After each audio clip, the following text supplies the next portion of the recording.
Christine Fauner, and you're here. Hopefully you're in the right place for storytelling for compelling public speaking. So thumbs up, raise your hand, say yes, that's what I'm here for. We'll get some people coming in, I think, as we get started. But first and foremost, thanks for being here, and thanks for taking a little bit of time out of your day to give yourself some new learning and some new ideas that that might help you be really good at speaking. We all kind of it's gonna keep dinging me for a few minutes as everybody comes in here, which is great. So everybody's coming in. Public speaking has always been one of those things where, like, even today for me coming in, I was like, all right, you got to rally, you got to figure out how you're going to do this, and you got to be okay with it, and you got to be comfortable, and you got to be excited. And so hopefully I give you a few strategies and some real theories behind it as well. I'm a big science and data person, so hopefully I can give you some real understanding of some of the whys that go behind how we feel when we're talking to other people, whether it's to tell a cool story or to really command a room and do public speaking in a way that's convincing or influencing. So I love that that's why you're here, Rita. That's what we're here for. A little bit about me. I'll throw the old PowerPoint up here pretty soon, but a little bit about me first. I have about 20 years of leadership experience. 15 of those kind of working in the corporate or education world. And I have a master's in transformational leadership and change management. And I'm working on my PhD. It's not done yet, but working on my PhD in organizational leadership, focusing on leadership's responsibility for radical care in the workplace, which has been trending a lot in the last 10 years, but man, COVID really bumped that up, didn't it? So we're seeing a lot more businesses really kind of take those things into consideration, and so that's what my PhD is in, and I've been working on that for about 10 years. Not my PhD, the radical care part. God, if it took me 10 years to do that PhD, I think I would cry every day at this point. Well, I'm really glad to meet all of you. Feel free to be on camera, off camera, off mute, on mute when you're ready to speak. Hopefully there's some really good information in here, and then that way it'll prompt you and make you excited to engage and ask good questions or say things that might help other people in this room, become better speakers. One of the things I love about workshops is that we get to learn from each other, not just the expert in the room.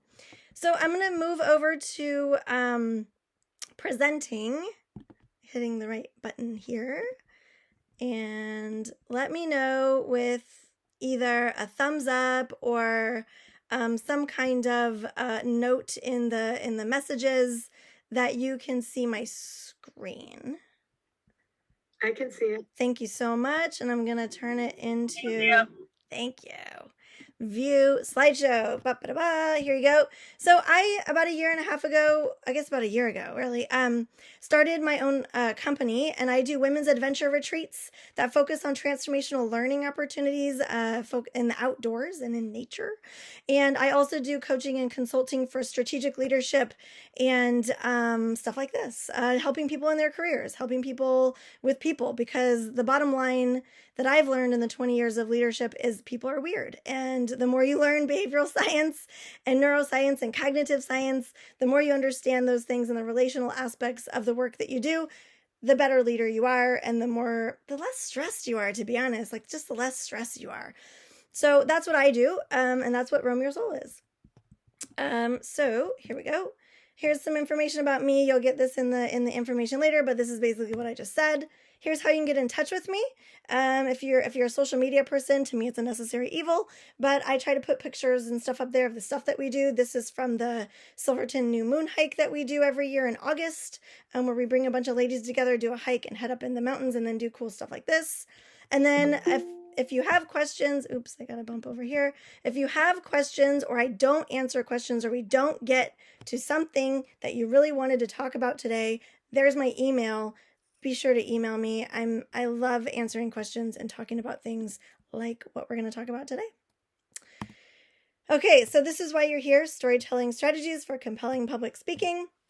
And so these are kind of the 4 aspects that we are going to talk about. So authenticity, about yourself, and we're going to talk about what authenticity is and how that looks and what parts of authenticity you can really latch onto and own that'll boost your confidence. We're going to talk about nonverbal communication. About 80%, 73%, if you want to split hairs, about 80% of our communication is actually nonverbal. So the words I'm saying right now, super important, but what I'm doing is actually more important. The tone of my voice is actually more important. The space I've created with this cute little PowerPoint and inviting you guys into the room, these are all way more important than the words I'm actually speaking. Then we're going to talk about word choice. So because the words aren't that important, you got to have really good words. Got to use your words good, right? So word choice is super important when you're speaking, and we're going to talk about why that is, and give you some details of that as we move in. And then I'm gonna give you a little bonus on the hero's journey. So I was torn on keeping this in or out because this is a lot, but we're gonna do a little bonus at the end on the hero's journey and how to use that when you're thinking about how to put your words together. So I left it in. We'll see how far we get. But I left it in because at least what we could do is have it as a little nugget for you to take forward as maybe this is what I'll learn next. Okay, any questions? Actually, I should say, what questions do you have? And what are you hoping, now that I've said this is what we're going to talk about, put in the chat, come off mute. What are you hoping for now that I've said these things? What are some things that are coming up?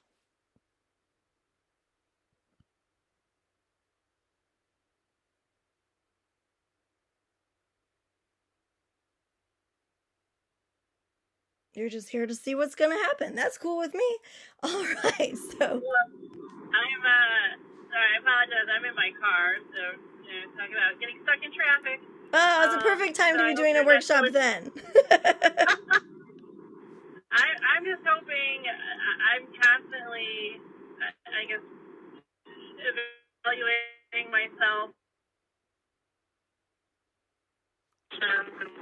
Doing the first. Well, Eileen's cutting out. Eileen, you're cutting out. You must be going through a tunnel or something. There you are.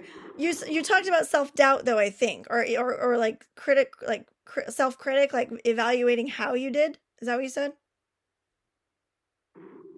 Yeah.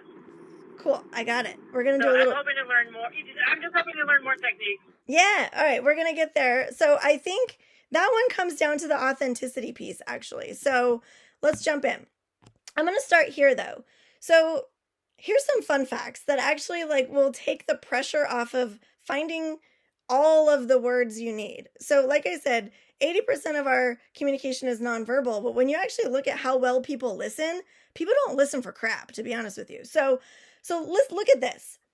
I'm speaking right now, and if I were to keep speaking for another 2 minutes, you're only going to have heard about 50% of what I said.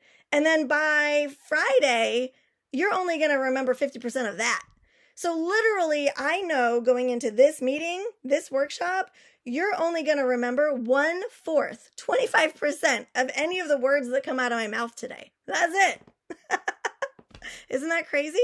But that's the case. Our brains just don't retain the way that we need them to or want them to when we intend to learn something new, right? So when we're storytelling or when we're speaking, remembering that the words you're saying, your audience is only going to remember 1/4. So whatever that 1/4 is, like whatever the pieces are, you have to be really clear on what you want people to remember. Secondly, most people talk at a rate of about 150 words a minute. I'm going to tell you I probably talk at about 200 words a minute. I talk fast, right? I'm trying to get some stuff in before we actually slow it down so you can look at the strategies. I'm giving you some background knowledge to try to get there, so I'm going fast. But that's what we do. We talk really, really fast. And we actually listen at a rate way higher than that. So as I'm talking, you're actually listening at a rate of 450 words per minute. And you're thinking about 1,000 to 3,000 words per minute, which means as I'm talking right now, you're wondering whether or not you're going to break fast enough. You're wondering if you remembered to turn the crock pot on. You're thinking about the business meeting you have to do tomorrow. You're wondering if your kids are making a mess in the living room. You're thinking about 900 words more of things than what I'm actually speaking at you right now. So we are managing so many variables coming at us that as a speaker, I'm trying to grab your attention in ways that I know is meaningful to you. So the examples that I gave for example, of what you might be thinking about right now, what you might be distracted by, I'm trying to re-engage you right here. Just did it. It's a strategy, super easy, right? So this also means, and this is a part of speaking, our brain speed actually can cause us to misspeak because we are absolutely thinking way faster than our words can actually come out of our mouth. So when you stutter, hesitate, come up with the wrong word, etc., give yourself a break. It means that your brain is working way faster than your mouth, and we all do it. So when you're in a meeting or you're in a presentation or you're trying to tell a story and you stop and you stumble, it's okay because we all do it. Just own it. So there's some fun stuff for you on the spoken word. I'm going to pop over here, let somebody in. So this is background information for you. This is just so you know, getting people to listen or be engaged is really kind of hard sometimes, right? So how and why, how do you deal with this and what do you do? One is just recognize it's hard to keep people's attention. So when you're talking to somebody and you notice, hey, they're not paying attention, you got to try something new, right? We just have to try something new. You have to be flexible. But this is really important for you to realize that it's just some good data to match what it is that we're talking about here. Okay. So here's a strategy to handle the fact that everybody is super distracted all the time or thinking about 1,000 things literally at a time. First strategy we're going to jump into here is I call it frame it out. This is when you have a point to make. So you need to have your main point as the focal, and then everything around it that you say comes right back to the main point. So for me, I'm talking about how to tell stories in public speaking to be engaging, to be compelling, to be convincing, to be influencing, right? To be more confident, to be more comfortable. Everything I talk about is coming back to that main point. How do you become a good speaker? How do you become a better speaker? How do you become a great speaker? How do you keep attention so that you can have this wonderful feeling of being a great speaker? Everything I'm talking about today has a main point. And the main point is, what are some things you can do to become a better speaker? Period. Right? If I start going off topic, I'm going to totally lose you. In that main point, you got to have a beginning, middle, and end. So I'm going to introduce some stuff to you. Like I just introduced what we're doing today. I just introduced the spoken word data, right? And I'm bringing that all back to what we're doing here. So that's my beginning. My beginning is here's what we're doing today, and now I'm jumping in the beginning of this strategy. You got to have the main point or the punchline in the middle. So if I'm just telling a fun story, and my story just, I don't know if you've ever had this happen, I'm sure you have. When somebody's telling a story and it drags on, and you can't really remember how the topic even got started on, like you started talking because somebody's grandpa passed away, but all of a sudden you're talking about Disneyland now, and you don't even know how you got there, and now you're like stuck in this conversation with somebody, and you don't know how to get out, and now they're talking about going to work on Wednesday and having leftover turkey, and you're like, oh my God, I'm never going to get out of this conversation. I don't even remember what the main point was anymore. It happens all the time. People just go off. Have your main point in the center of what you're talking about, always. Your main point is going to keep you on track. And if you hear yourself going away from that, you come back to that main point.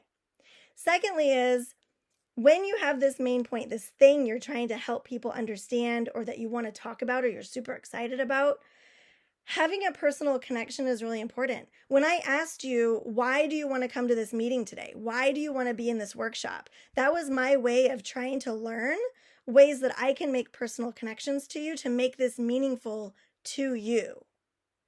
People love to talk about themselves. They absolutely, everybody wants to talk about themselves. And we love to see reflections of ourselves in other people. So even though my story is really important, and even though my expertise in in public speaking is important and it's good. It doesn't matter if I don't connect to you. If you didn't like how I'm talking, you might not. If you don't like how I'm talking right now, if you don't like the words that are coming out of my mouth or the way that I hold myself, if you don't like something, you're not going to connect with me and this isn't going to stick for you. Similarly, if I don't come up with examples that match your personal experience of your why, I'm going to lose you also. If you don't come to me and help me learn that why, I'm going to have a really hard time creating that personal connection for you. So as I'm telling a story, it's important to find a way to pause and have somebody engage with you, even if it's like, I've been on a stage of 1,000, like with 1,000, 5,000 people in the audience, right? As I'm starting to tell a story, I will pause and say something like, have you ever had a moment where ... And I pause and I want people to giggle, laugh, talk, mumble. The whole crowd kind of goes into a buzz. And then I'll bring it back and say, yeah, well, here's why we're here today, because last year I had this happen, ... right? When you can get that personal connection to your audience, they're going to love you a lot more because they see themselves in your reflection. And that brings me to this final point, which I use this all the time. I don't always say these words to like executives, sometimes like in board meetings or to CEOs in executive coaching, because especially men, they don't like to hear the word loved, validated, or heard in like a boardroom. But the truth of the matter is everyone wants to feel loved, validated, and heard. And that's usually like 50% of the battle in anything. So when you're trying to talk and speak and people are thinking at 3,000 words a minute, they're really, you're trying to gain their focus. One of the strategies you can use is to frame it out. Keep your main point in mind. Everything you say focuses back to the main point. You create a personal connection. Usually asking questions is really easy, or telling a story that's really relatable. And then you ask them to engage. And sometimes that could be like give me some feedback or answer a question. But a lot of times it's just the pause. A lot of times it's just like, hey, do you relate? Pause. All right, then we can move forward. What do you guys think about that?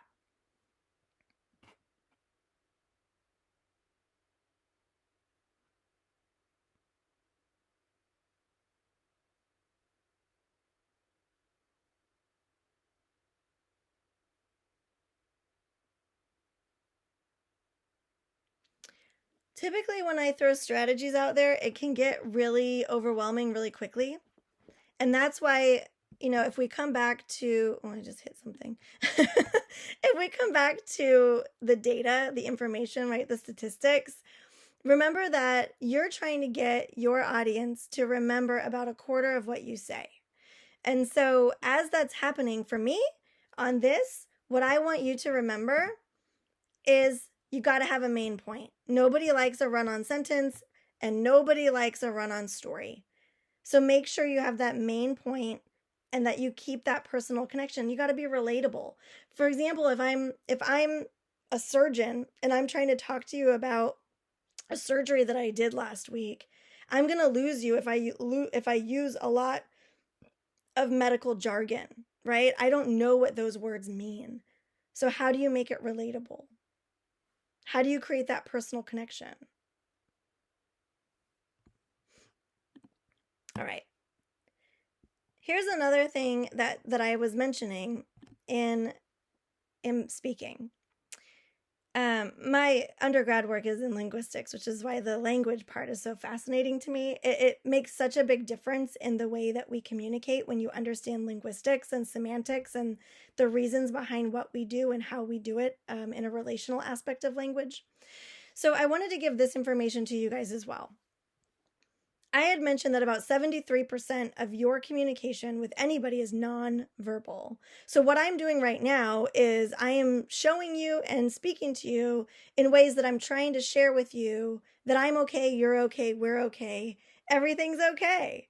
And you're picking up most of that, not from my words, but actually from the way you're hearing my voice, the way my hands are moving on the screen, and the way I'm moving my body in connection to talking with you. I'm also not looking at notes, right? I'm trying to talk directly to you. That's another way that I'm using my nonverbal communication. There are 3 parts of nonverbal communication. And this is really important when you're standing in front of people you don't know very well, a big audience, you're in a boardroom and you're feeling a little intimidated. There are 3 parts that make your nonverbal communication effective and helps you connect to other nonverbal communication in the room from other people. The first is context. So this is the context in which we're speaking. I've never met any of you before, and none of you are on camera, so I don't know what you look like. So my context in terms of my visual confirmation is really low, but I do know that you're in a meetup group with me. I do know that you're here for a reason because I asked you. And I do know that you care because you showed up and you're here. And so to me, that creates a sense of confidence and trust and care. And so my environment and the relationship I have with you and the roles that we have here is you're looking to learn something, I'm looking to teach something, and we all care to be here. That's my context.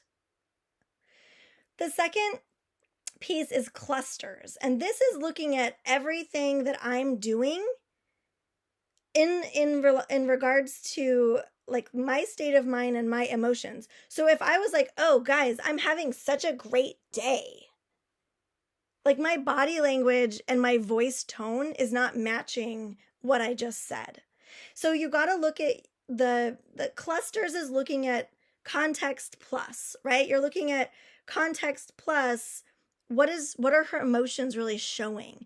And what are my emotions? So if you're in a bad mood and you came into this with some real expectations of what you're going to get, more than likely that's going to be incongruent with the context of what I'm trying to create and who I am and how I'm acting. And I'm going to pick up on that. So if you came in not ready, I would pick up on that in different ways, right? Congruence is, I flipped that. I talked about all 3 of these at the same time. My apologies. Congruence is that my tone matches my body language and that my words match my body language. So my gestures and movements express my emotions and my state of mind. I'm looking for that around the room too. And that my words match my tone and my body language. So all of these go together to determine my comfortability and your comfortability. And here's the thing, you guys. The thing is, I could be really uncomfortable right now. You could be really uncomfortable right now. That discomfort in nonverbal communication is really, really, really real. And you have to remind yourself that you're going to have to make positive context yourself. And don't read in to context that's not there. So if you're in a room full of board members and they're all crossed arms and they're distracted or they're looking at their phone, right? They're going to be giving you some cues that they might not be engaged. And so what do? How do you go back to remembering to engage, right? Don't be intimidated, just change it. These are really helpful to remember when you're in the moment because it can cause your body and your heart rate to go, cause your heart rate to go up. You start getting sweaty. You want to shake your hands out. You start not making eye contact with everybody. And your confidence starts going downhill. If you can own context clusters and congruence, if you can own nonverbal communication, you will change the vibe of the experience. So here's how you do it. Here's the strategy. You're in a room, you're freaking out, your heart rate's going up, you're sweating really, really badly. You're starting to feel like you're failing. You're not going to pull this off. It's not going to work. You're going to replace anxious with action. You're going to nail down your body language. So the first thing I do is I try to pay attention to my 5 senses. What am I seeing? What am I hearing? What am I smelling? How are things going? And I'm going to breathe all of that discomfort in. And I'm going to communicate out my needs in the end of that. And I'm practicing some movements here too. So what I'm doing is I'm breathing in my discomfort, and I'm going to say, hey, everybody, I'm going to take a pause here. Can I have everyone put their phones down? Take a look up here and give me like a 1 to 5 on how well your afternoon went heading into this meeting. Just give me a 1 to 5. Right? So I'm going to try to get my body language and my words to match what I want the room to be like. Similarly, like if I'm storytelling, right, which is I am getting ready to storytell, I want your attention because I know I need your attention for you to really remember or even care about the story that I'm talking about. And if you notice, you guys, I haven't even gotten to the storytelling part yet, right? And you're like, gosh, I signed up for a storytelling class. And here we are talking about semantics, linguistics, and body language. Yes, because in order to be a good storyteller, you got to nail this stuff down. You have to come in ready to rock. And you got to come in ready to rock. That means you have to know what you're walking into. That means you got to know your audience. Your audience is distracted. They think they already know. They have expectations of you, whatever it is. If you can own your own space, you're going to become a lot more confident in being able to engage in that storytelling. So that includes, like, if I'm ready to start my story, guys, I'm going to Mexico next week on Thanksgiving break. I'm so excited. I got to figure out how to engage myself in telling that story. Who cares that I'm going to Mexico, you guys? The first thing you might have said is, well, that must be nice, right? Or, gosh, must be nice to have a little bit of time off. Or it might be, well, I have family coming over and I'm trying to get ready for that. Or, oh, gosh, I'm so excited about my trip. I'm going to blah, blah, blah. Your brain is already 1,000 miles away from my Mexico trip.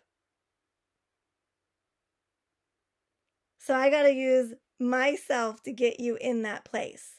I'm trying to get you right here with me, ready to hear about whatever stupid story comes out of my mouth or whatever thing I gotta have come out of my mouth. My body language really matters. Replace anxious with action. What I mean by that is, if you see me, I'm moving my hands, right? I'm changing my face. I'm moving it in different directions around the camera.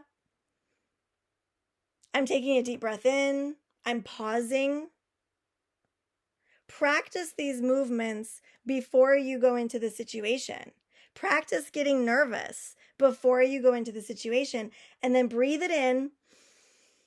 Breathe in the discomfort, and you're going to communicate out what you need in a bunch of different ways, but you're going to figure out how to do it, not with anxious, but with action.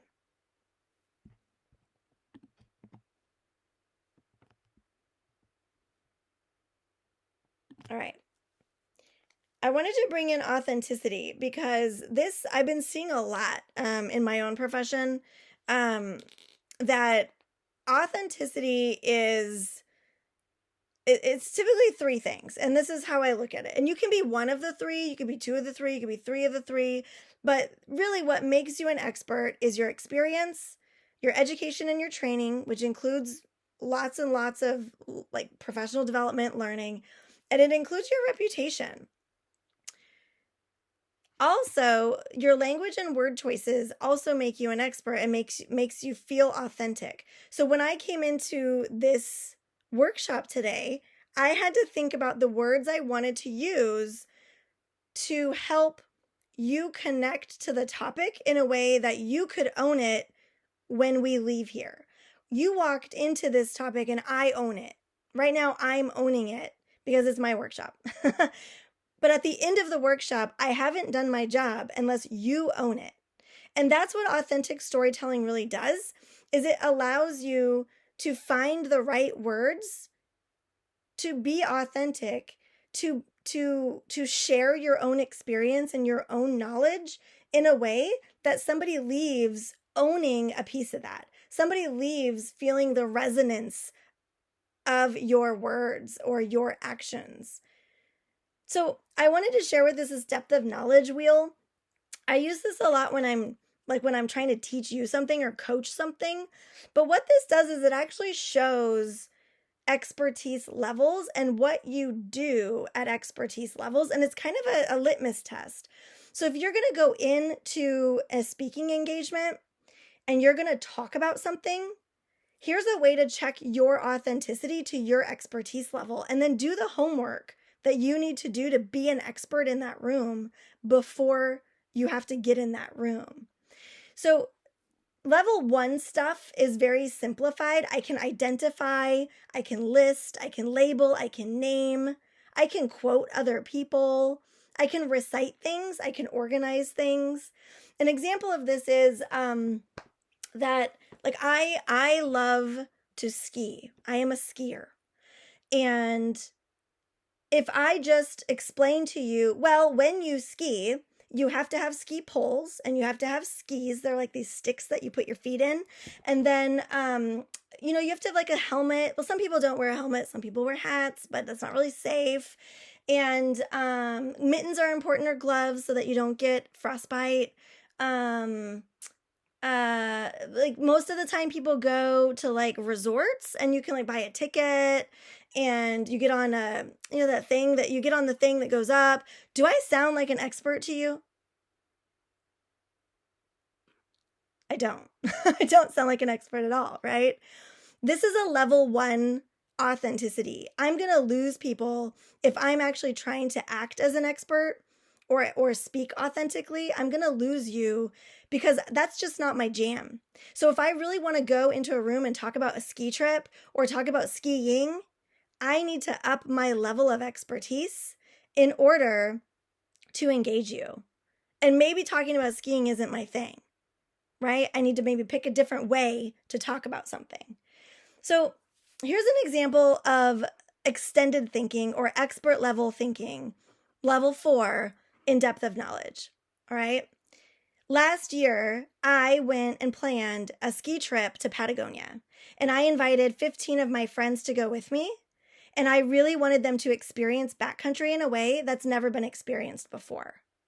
I really wanted to think about how I could bring in native experts in Patagonia to really help them connect to the land.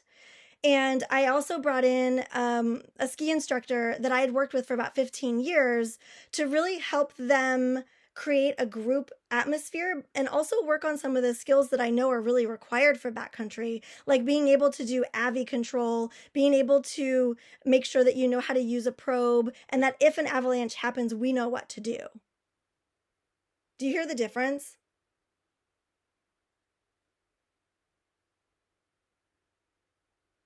Yes. Right?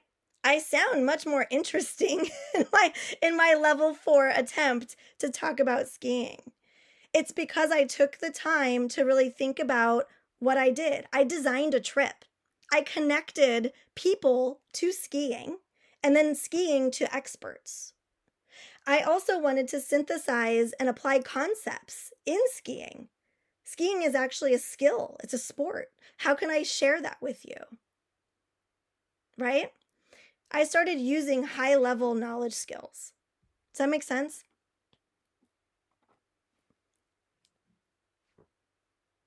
And a lot of times we don't think about this when we go in to storytelling, right? We typically stay on level 1, maybe level 2 when we're speaking. And this should be empowering. When you look at this depth of knowledge and you start trying to use these ways of talking about something, you've just improved your storytelling skills exponentially, very simply, with a very simple strategy of, I don't want to just recall. And if you look in this really small lettering, right, it says level 1 is you're recalling information. This is what this is what you do in your undergrad. This is what you do in high school. Like you learn something, you regurgitate it, you recall it, you repeat it, you pass. That's level 1. As you move up in expertise and authenticity in what you know and what you're able to talk about, you want to move along this wheel into a space where you can be compelling, where you can really pick the words that help you explain in a way that's such a higher level that people are like mesmerized. And that's what good storytellers do. They come out of that level 1 and they rock you all the way over to level 4. And that language and word choice piece came naturally when I started doing that, right? I was using some really simplified words, trying to recall, label, explain, describe I was really using some basic language there. But when I started moving into level 4, and I was doing this on the fly. I literally just looked at level 1 and was like, how do I identify? How do I label? How do I do that? And then I was like, level 2, how do I describe? And so I moved along the wheel as I was providing you with this example. And all of a sudden, whoop, I sounded way more authentic. I sounded much more like an expert. Those words just came. And again, I'm going to own that discomfort. So this is kind of bringing everything I've talked about into one place here for storytelling. I owned my discomfort because I'll be honest, like I was struggling a little bit with like how to talk about skiing on the fly. I just picked a topic because I wanted to feel the discomfort so I could model it. And so I'm owning this discomfort and I'm going, okay, how do I talk about something that I know I'm excited about in a way that makes me feel the nervousness that I now feel because I just picked a topic out of random, right? I had to breathe that in and I was like, all right, I'm going to just do it. And here we are. Sometimes just taking that breath in makes such a big difference. It's pretty amazing how that works. All right, so this is the strategy. Know it, own it. Know why you're an expert. You don't have to have a lot of experience to be an expert in something. You might have a lot of education. My point is an expert, somebody that you pay lots and lots of money for, have all three. They have reputation, they have education and training, continued learning, professional development, and they have experience, right? Those three things make somebody a high-level expert, and you pay top dollar for those people, right? You can be authentically an expert in specific ways, though. I am not a professional skier by any means. I prefer the groomers. Backcountry is my stretch. So I'm an expert in my experience. I've been out in the backcountry. I've been on skis since I was 2 years old. I'm a great skier. I have experience. I do have some education. I've taken some courses and some trainings, but I am by no means an expert skier. My husband ski raced his entire career, like in elementary, high school, college. He's an expert skier, fantastic skier, and can teach you how to ski wonderfully. That's not me. He also has a pretty good reputation for being a good skier because everybody can see him ski. Like I'm still like strapping my boots on when he's like already down at the bottom of the hill. And so I chose my experience as my expertise because I knew I could pull that one off. You got to know it and own it.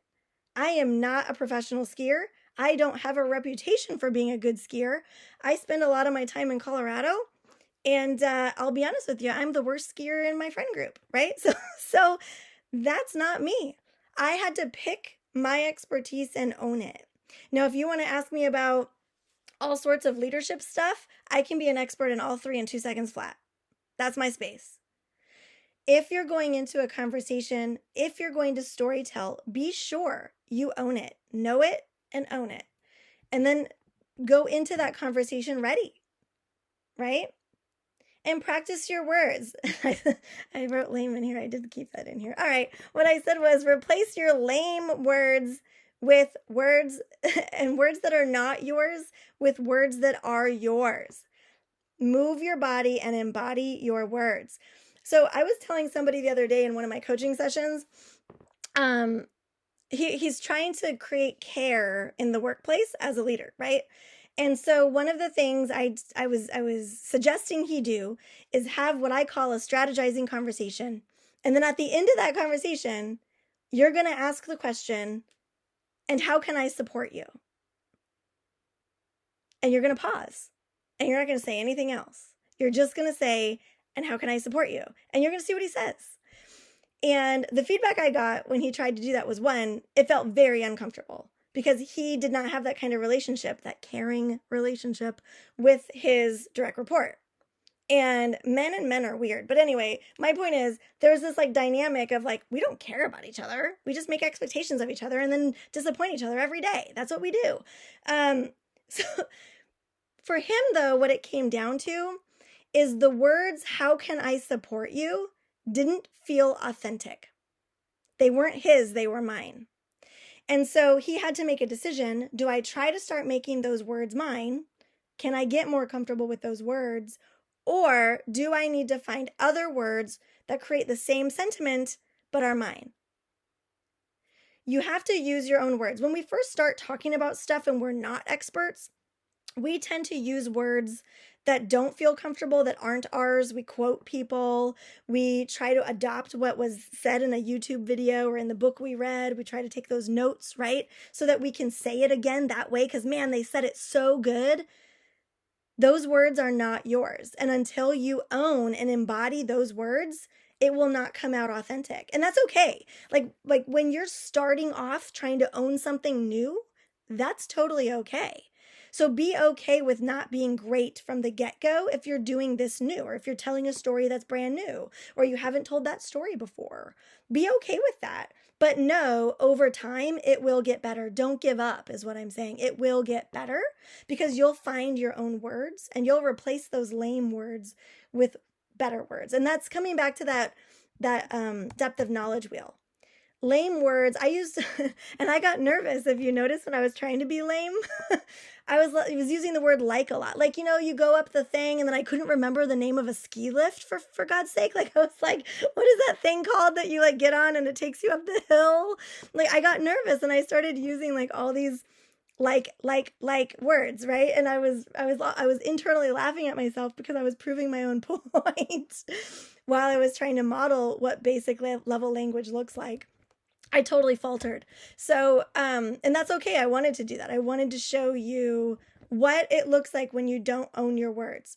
So back to this guy, know in which area you are an expert and enhance that. Use it.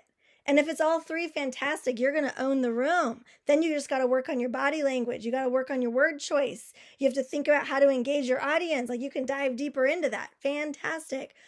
If you're not sure how you are an expert in the thing that you're talking about, you're not going to sound authentic. So you got to start working on that authenticity piece.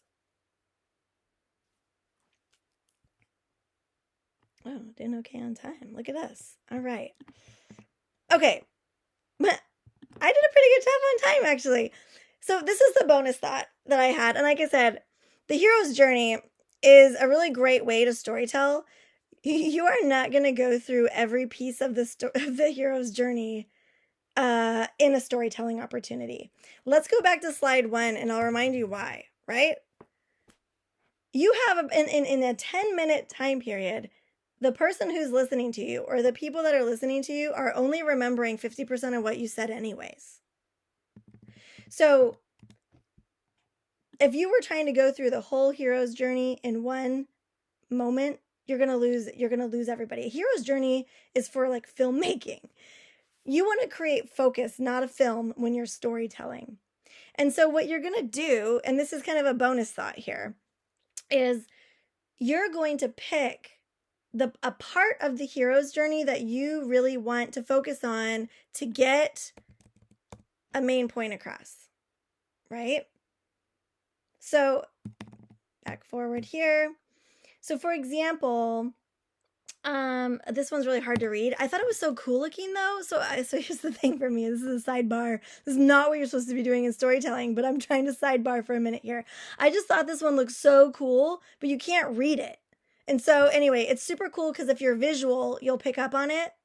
But if you're not visual and you're logical like me, you're going to very much more appreciate this one. So in storytelling, a lot of people try to do this beginning, middle, end, and then they drag the story on and they want to talk about all the details and they want you to understand wholly what the experience was really like. People don't care.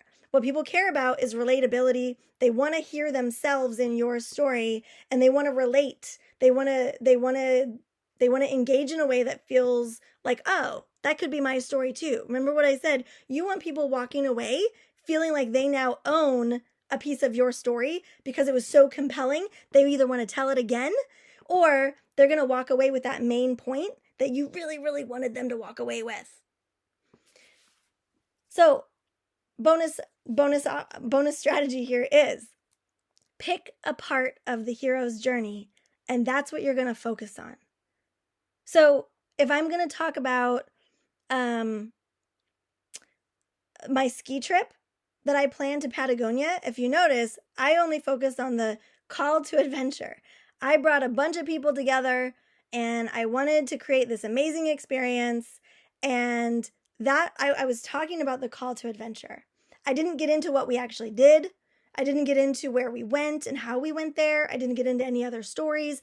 My main point of that ski talking trip was to help you see the difference between basic level 1 words and level 4 words. And I used call to adventure to talk about that. That's it.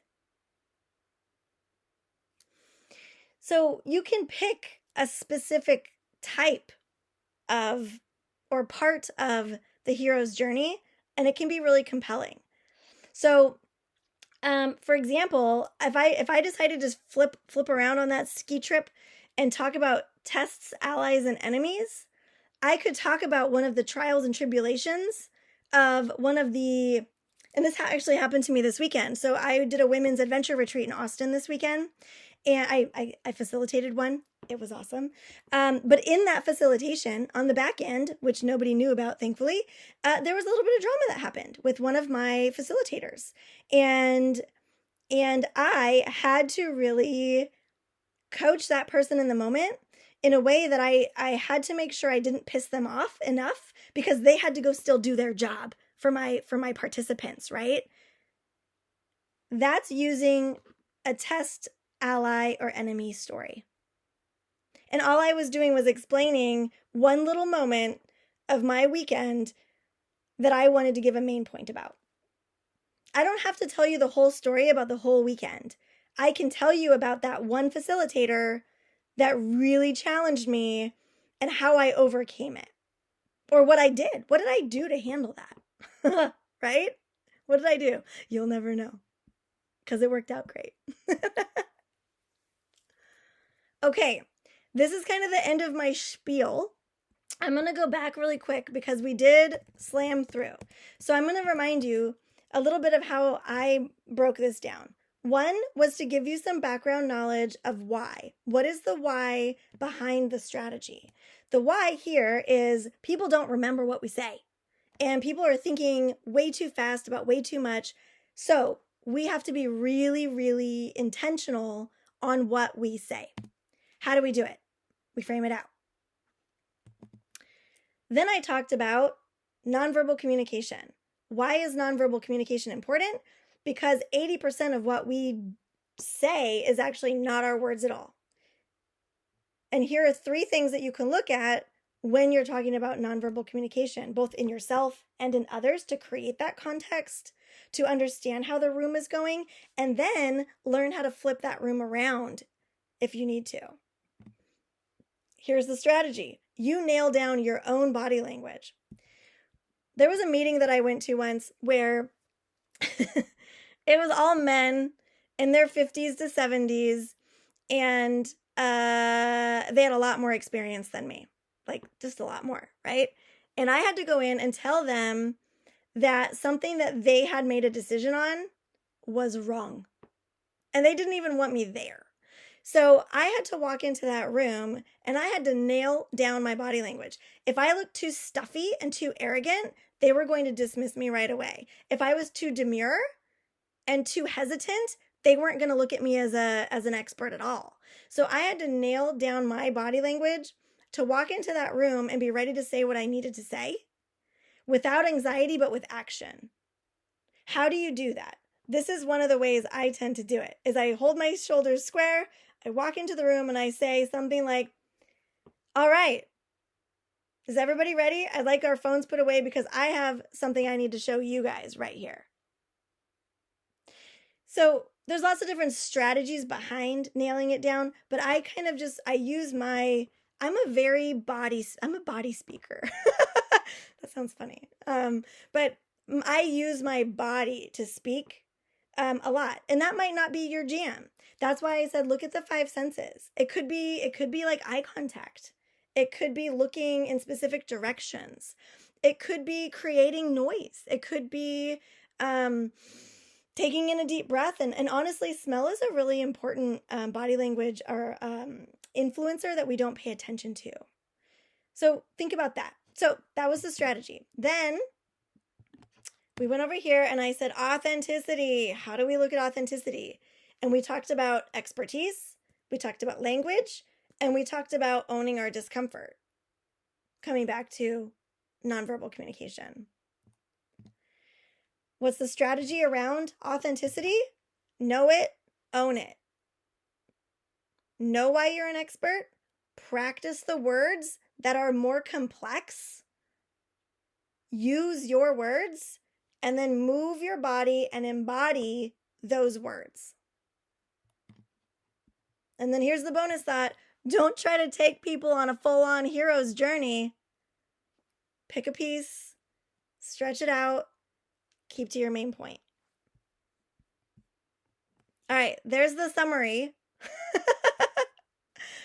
Questions, thoughts? What do you need to hear more of? Hit me. Do you have any advice on when you get like a deer in the headlights situation? Because that's what I do every time. Yes, actually. So the first, when I was 19 years old, I was a project manager at a firm with a really good mentor. And I had 18 properties that I managed with 18 boards of directors. And my mentor, the owner of the company, after my first board meeting, I used to go to board meetings with him, right? Like I was like his like right-hand man. And then I got promoted. And here I am, this project manager, and I'm young, right? And I walk into these boardrooms, and his feedback to me was, Christine, if you could just figure out how to not look like a deer in the headlights every time you walk into that room, it would be really a lot better for you. And so here's my advice to you that he gave to me that I have used for many, many, many, many years now. You're walking into the room, you're already nervous, you're already worried, you're thinking about what people are going to, you're thinking about what people are going to question about you, right? Like you're thinking, oh gosh, they don't think I'm an expert, they're gonna criticize what I'm gonna say, whatever it is, right? You're already dismissing your own expertise. So what he taught me was, when you walk into that room, you make eye contact with the one person that you know you can trust, and breathe it in and own it. Or if there's nobody in the room to trust, you breathe it in, you own it, and you take a sip of water or something. Like you got to like get your brain out of the negative talk and into the positive talk. The breathe in thing was really one of the things from him. If you are a deer in the headlights, breathing in immediately makes your chest go up. Breathing in makes you look up. That's the other piece I was going to tell you. So when you look down, you're engaging your heart and your emotional brain. When we look down, it's why when we're trying not to cry, we look up. It's like our bodies know. So when you're looking down, you're engaging your emotional heart space. And you're going to tap into that in a place when you need logic. In order to be a good storyteller, in order to be a good public speaker, in order to be owning your own presence, you have to have a wise mind going into it. You got to be ready to go. If you're engaging your emotions in a negative way, you're going to look like a deer in the headlights. Breathe it in, look out. Doesn't have to be at a person, can be at anything. And you get yourself in the space of, got to do it. Push through. Got to do it. Remember, you're an expert. Come in ready with your expertise. How are you an expert? Breathe it in. Get out of your mind. Get out of your heart space. Look out. I don't know if that's super helpful, but the more you do it, the more you'll realize you've been engaging your negative talk. Your brain is doing 3,000 words per minute in your head. Get out of your head. Out. Do you see what I mean?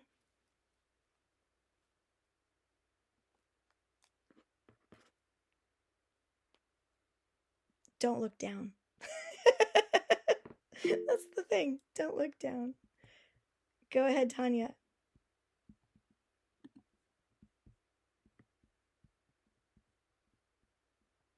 Oh, maybe I lost you. What other questions do you have?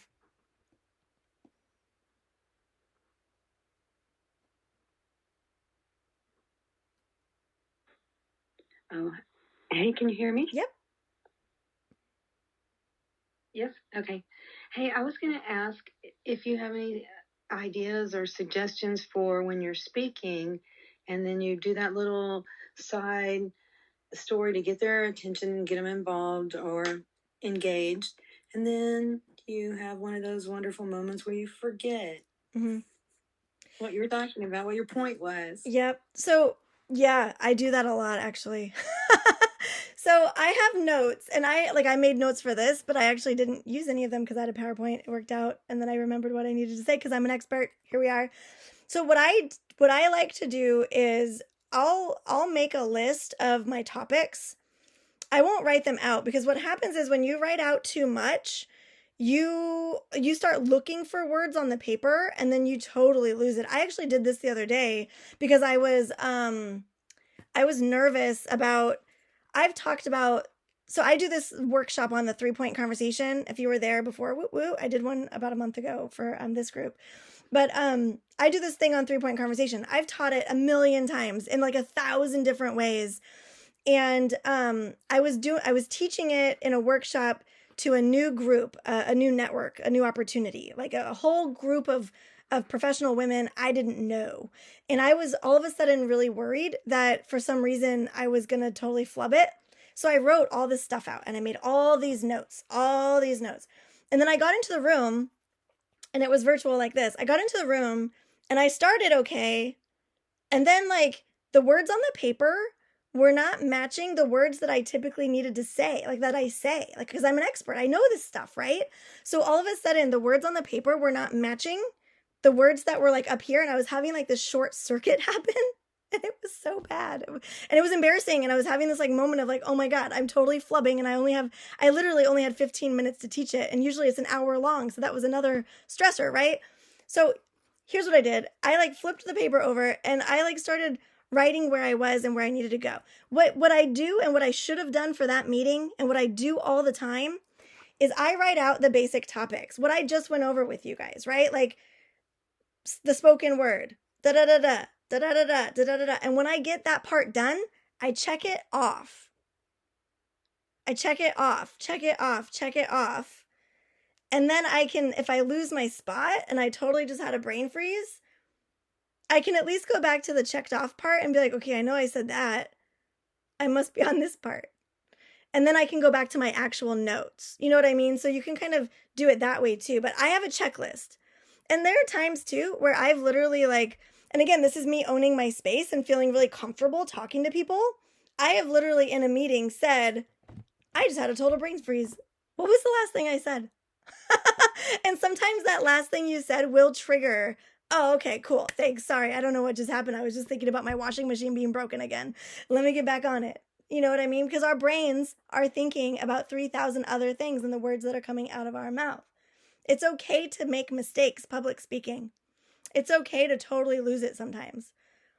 But if you own it, like if you really own it and embody it, people will laugh right alongside with you. Somebody will yell out what you just said and you can keep going. Or I can say, oh, hey, wait a minute. I gotta go and I forgot to do my check mark on this one. And then I move forward. The check mark thing helped me a lot.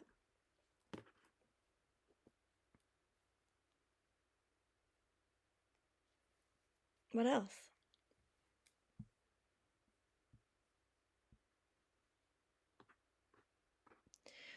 We have about 1 minute before our hour is up. If you're not like driving, if you could put in the chat, like, what is something that you wanted to dive deeper into today?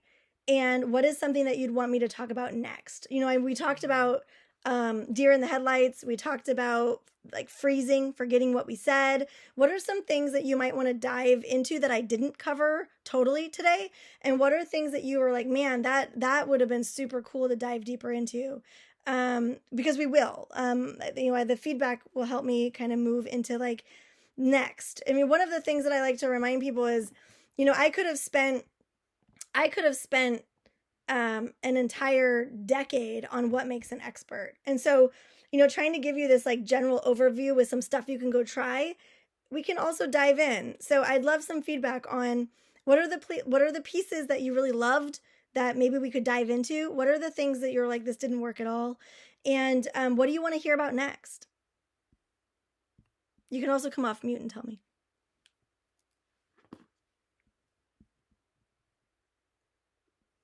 I know I personally struggle doing Zoom meetings when people are off camera and you don't get any feedback, which I'm sure you're feeling this as well.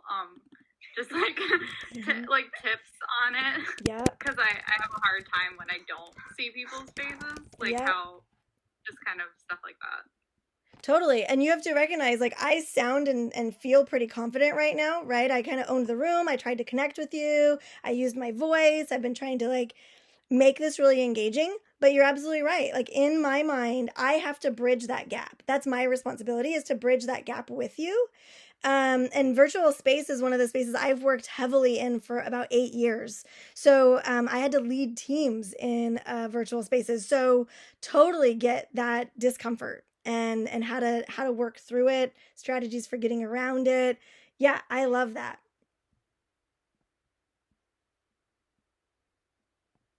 And then also, if you, I will send you a little link, y'all.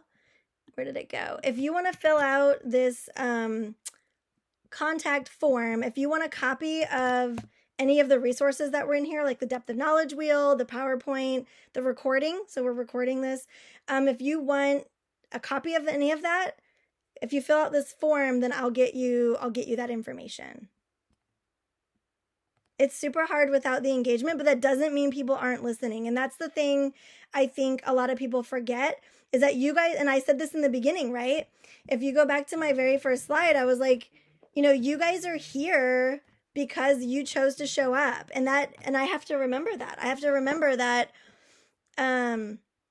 that you're here because you care. You're here because you want to learn, and I have something to offer. And so we're going to do it. And I have to believe in that. I think coming out of that negative talk is super important, right? That lack of engagement doesn't mean people aren't engaging. You're just not getting the feedback you desire. And I actually do this, I do a whole workshop on expectations versus agreements. And it helps too with virtual space, that I did not make an agreement with you in the beginning of this.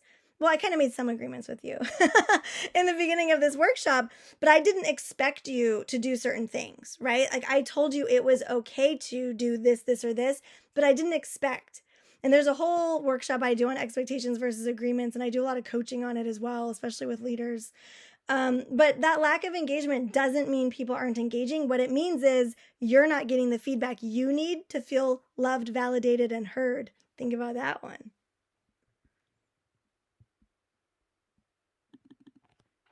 I'm just taking notes.